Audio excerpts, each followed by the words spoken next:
To transfer USDT from Metamask to Coinbase, start by opening the Metamask app and selecting the desired network, such as Ethereum, BNB Smart Chain, or another compatible option, from the Networks menu at the top of the screen.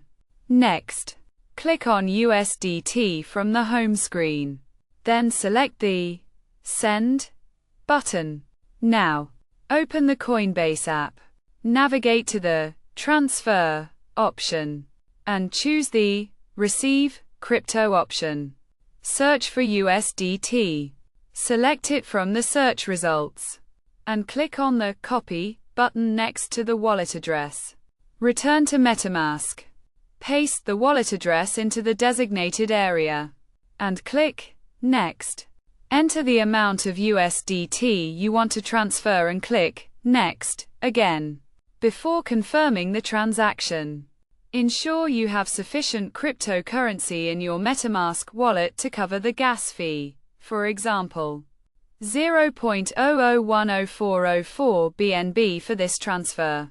Once you have verified your account balance, click Send to complete the transfer.